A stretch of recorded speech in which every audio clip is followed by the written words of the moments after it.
come out of the whole club being together, really, because the fans really got you going in that second half, kept you going, didn't you? And you've got the victory at the end. Well, without a doubt, I think what sparked us and got us going was behind the goals. There's no doubt about that. They just raised from nowhere, and you've seen the impact that they had on the team, and they can count themselves a massive part of us getting a result today. Yeah, I mean, you'd made the substitutions, but as you say, the game was a bit flat at that stage, wasn't it? And all of a sudden, the keeper makes 2 great saves, the crowd, keep that noise going, and it goes on, and you get that victory at the end. Well, you can feel the tension. There's no doubt about that. Everybody can. Everybody knows how important it is to try and get 3 points, and everyone becomes a wee bit nervy and all the rest of it, and that's to be expected. But they kept on going and they kept on battling away.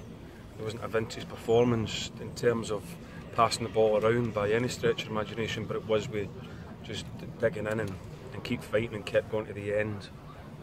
Like you say, that togetherness with the fans made it a really special winner at the end. Yeah, I mean, and the winner itself, that's 2 players chasing somebody down on the edge of the penalty area, determined to win the ball back, and then James gets his first goal of the season. Yeah, it's important. It's important that we keep going to the end, because we've got good players here. I don't think there's any doubt about that. We know that at some stage we will create something. I think we always know that. So it's important that we keep the door shut at the other end, because we know that eventually, or at some stage, that we will create an opportunity. And thankfully we were able to convert that.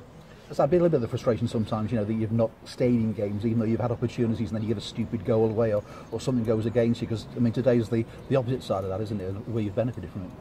Yeah, we have. There's no. Listen, we all know that, but I spoke about that before. We've had opportunities to score their goals. We haven't taken them, and it's made it very difficult for ourselves, because we all know the stats of getting their first goals. Teams get their tails up, especially here.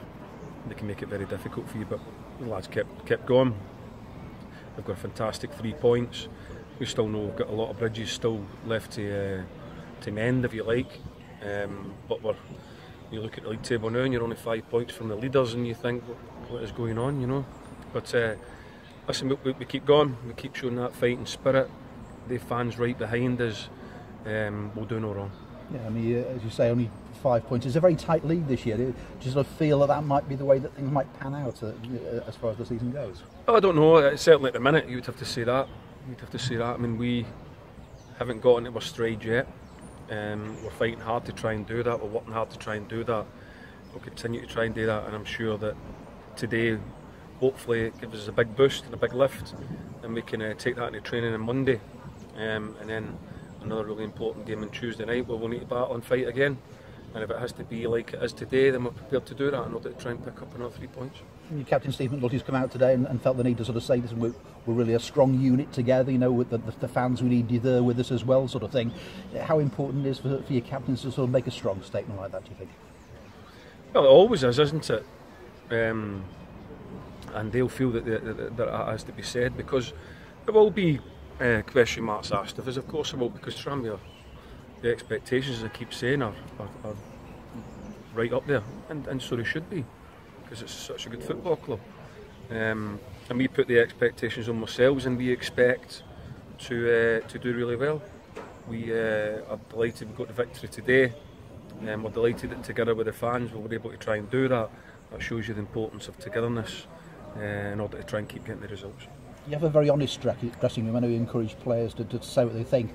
It's the other side of it, perhaps, that sometimes people take that the wrong way, but that's not the case. It's a very healthy thing, isn't it, to have that sort of conversation in the dressing room?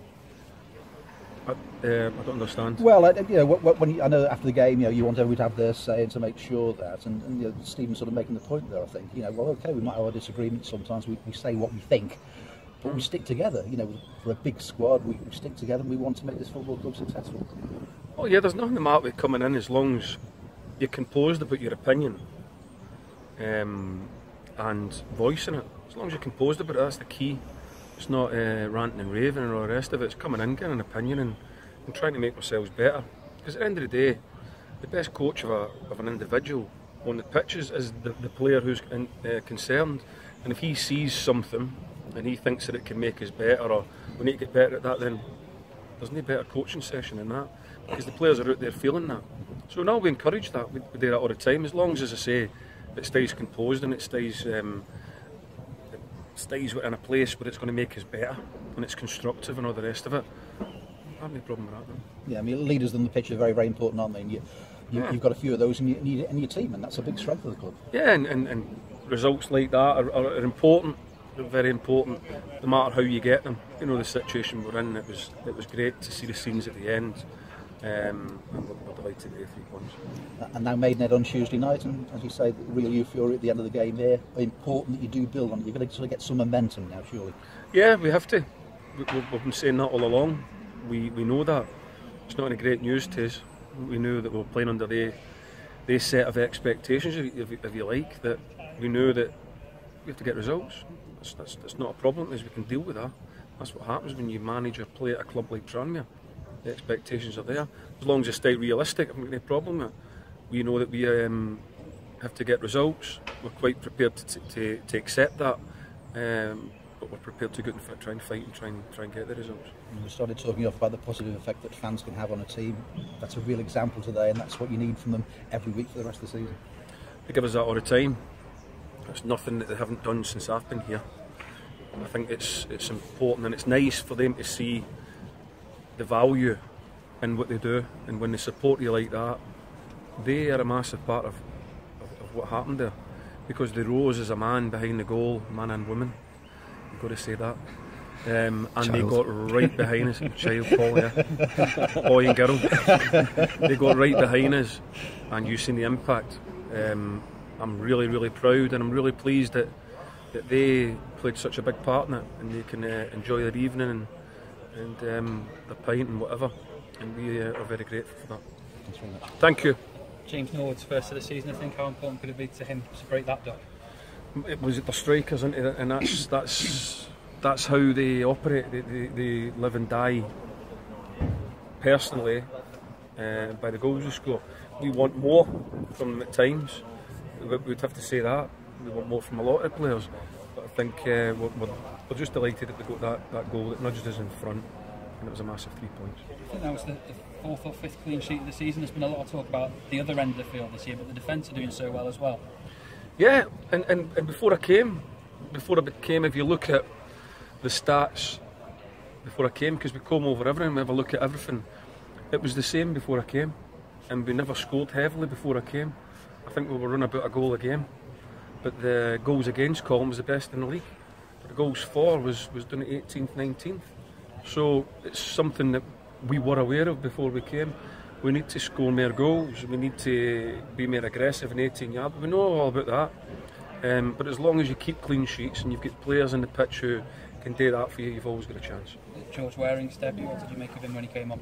Well, he came on and he gives you enthusiasm, he gives you that presence up front. He had the charge around for us and he made it difficult for them. And the half hour he came on, he had a right good go for us, and we can only that's all we can ask. And you've already mentioned how Jack Dunn was involved in the build-up to the goal. Was that a bit more of what you'd expected from him when he came in, when he came on today? Yeah, I mean he nearly scored one himself as well. And the keeper's made a couple of fantastic saves. We tweaked things around and tried to find a way by bringing Jack out to here and trying to get corner into number 10 and trying to get a different strike threat. So we tweaked everything. We moved everything around. We tried to have different attacking threats from midfield, which we always try and do, and then we changed the delivery from the set plays in order to try and mix that up as well.